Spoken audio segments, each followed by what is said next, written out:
Hi, I'm Megavergan, and welcome to The Villains of James Bond Part 3. Now here, I will talk about the villains of James Bond from the 11th official James Bond movie to the 15th official James Bond movie. Anyway, here, let's get started. Hugo Drax. Hugo Drax was the main villain of the James Bond movie Moonraker. And his plan was to, basically, Hugo Drax wanted to destroy all human life on Earth and create a new species, carefully selecting each breed. So yeah, and Hugo Drax died when he got shot by Bond with a poison dart and released into space. So that's that. And Chain. Chain was Hugo Drax's servant, and he died early on when he was thrown into a clock in a giant clock building by Bond. So Chain got replaced by Jaws. Jaws is once again in James Bond, only this is Jaws' last movie. He didn't die though, he just turned good when he met this girl and Jaws fell in love towards the middle of the movie, but he turns good at the end of the movie. So anyway, moving on. Kristatos. Kristatos is the main villain for the James Bond movie For Your Eyes Only. And Kristatos was thought to be good by James Bond, only he was the bad guy, and James Bond thought that Milo Colombo was the bad guy when really Colombo was the good guy.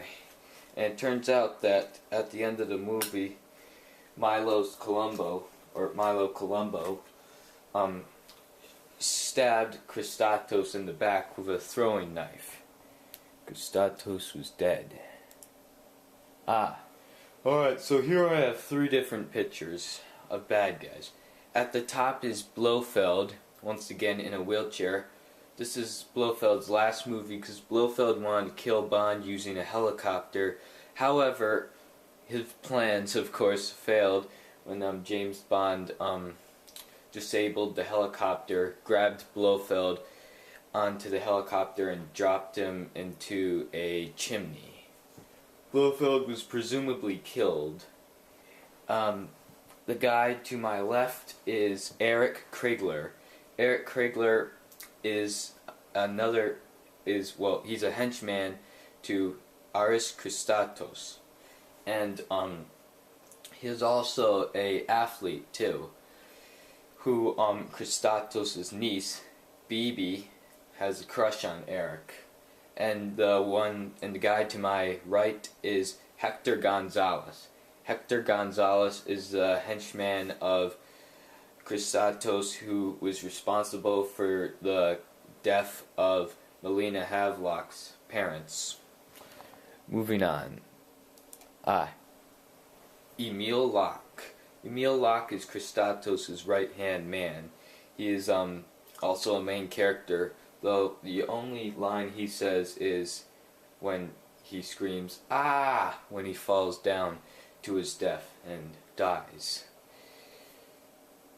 Now, moving on. General Orlov. Now, General Orlov is a Soviet general who is one of the main antagonists for the James Bond movie Octopussy. And in this movie, General Orlov wants to basically rule the world by using a nuclear bomb to destroy a train, killing thousands of lives. In order to do that, make it look like it was an American nuclear bomb, so the other countries will put the bombs down and not use them anymore. So then General Orlov can then invade the whole world. And to help him do that, this guy, Kamal Khan. Kamal Khan was, or is, a jewel thief who he smuggles jewels and he works for General Orlov. Kamal Khan is the main antagonist. General Orlov is the boss villain. Orlov dies when he knocks down 3 border guards attempting to jump on a train, and the border guards shot him repeatedly with their machine guns in the back. Kamal Khan died in a plane crash. Gobinda is Kamal Khan's right-hand man, and he's basically like his hitman, and he's his servant or something. I should know, I saw this a lot. It's one of my favorites. But anyway, Gobinda dies when he falls off a plane, thanks to Bond. And moving on now, for here we have Max Zorn in the James Bond movie A View to a Kill. Max Zorn kills basically because he is psychotic.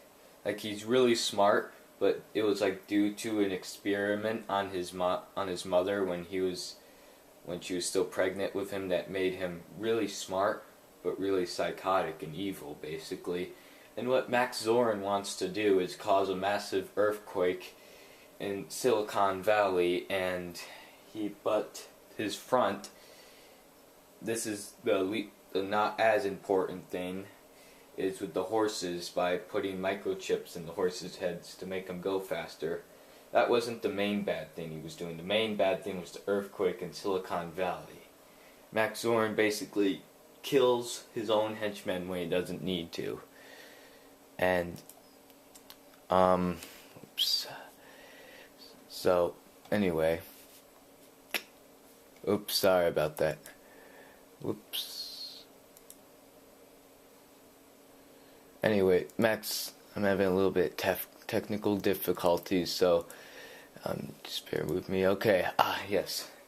Not used to doing this a lot, but anyway, Mayday is Max Zorn's henchwoman, and what Mayday does is she like kills people for him, and she also has fallen in love with him, though he doesn't really love her back. So at the very end, he tries to kill her in the process of the earthquake, but she gets all mad and goes to James Bond's side and joins up with Bond, and but she dies in the process of it. Dr. Karl Mortner, he is a henchman who he is the guy who has done experiments on Max Zorn's mother. She was pregnant with him, which is the reason why Max Zorn is psychotic. I'm going a little faster here to make up the lost time. Yes. The Living Daylights, the next movie. General Georgy Koskov. He's the guy that was thought to be the good general, but General Koskov was the bad general. General Pushkin was the good general, and General Koskov wants to sell opium and in exchange get a bunch of weapons of mass destruction. Koskov was arrested and then executed at the end of the movie. Yes, Brad Whitaker. Brad Whitaker is an ally of General Koskov and is also one of the main villains. Whitaker just wants to sell opium though, but he's obsessed with the military, like obsessed. And then there's Nikros. Nikros is the main henchman. He works for General Georgy Koskov, and he is his right-hand man, basically. Nikros dies when, let's see, Nikros had a similar death to Gobinda. Gobinda, sorry, got that confused. Anyway, Nikros got, pushed off a plane by Bond, or he fell off the plane. Well, anyway, I am Megavergan, and thank you for watching.